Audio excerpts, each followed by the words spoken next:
Join us on a delightful adventure to Eteaket, where we'll spill the tea on their amazing brews. The next question would be, what's your early memories of tea? Well, I grew up with my mum drinks Earl Grey tea like it's water. So yeah, I grew up with that, but I was a teenager before I had a first proper cup of tea. And I remember it very clearly because we were at a party and I was trying to stay up all night. And it got to 2 o'clock in the morning and someone offered me to make me a cup of tea. And that was the first ever cup and it had about 6 sugars in it. It was terrible. Wow. So was that at a party? Yeah, a party. So we were teenagers, so... Yeah, okay. Not a great sort of first introduction to tea. And then from then on I drank lots of different teas and fruit teas, but they were all really smelled good but all tasted the same, pretty sort of bland dishwater. Nice. So it was, yeah. So yeah, it was only further down the line I see. that I discovered proper tea. Oh, and going back to the breakfast tea, what's your go-to brand? Eteaket, of course. Oh, okay. Yep, that makes total sense. Okay, for those who are watching this who don't know, yes, there is breakfast tea at Eteaket.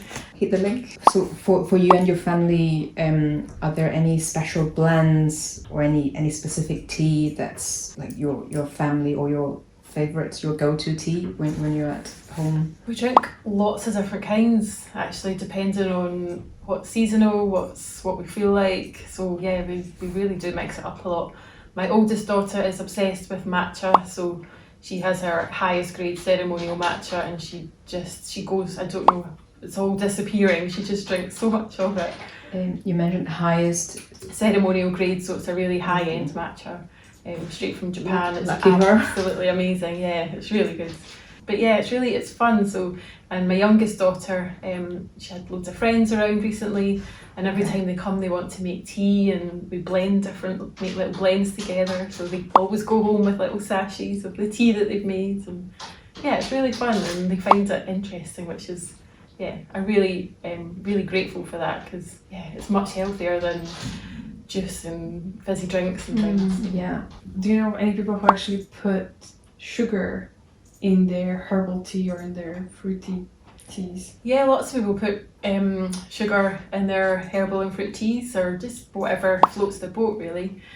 So we try and how people make tea is very personal to them. So all we do is offer suggestions and guidance and they can do with it as they wish.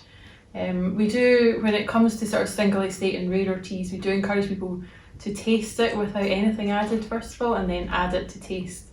A bit like cooking, taste it and then add salt if you need it, whereas a lot of people just automatically add salt as soon as they get a Michelin-star dinner. They'll just add salt to it without tasting it. So it's the similar principles. But yeah, we get a lot of people putting milk in their fruit infusions, which I really don't recommend because it curdles, but some people still insist on it.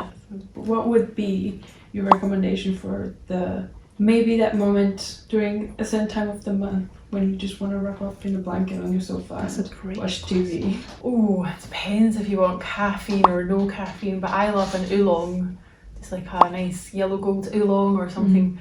I find it really comforting, it's warming and you can just keep re-infusing it. So I would just keep a flask of hot water next to it and just brew little bits in your cup at a time and just keep re-infusing it. And it's just so comforting and just settles your nervous system and your stomach as well. So yeah, I really like it. When it comes to re-infusing it, is it special say quality for oolong, or that's something that's you recommend for any kind of loose leaf tea?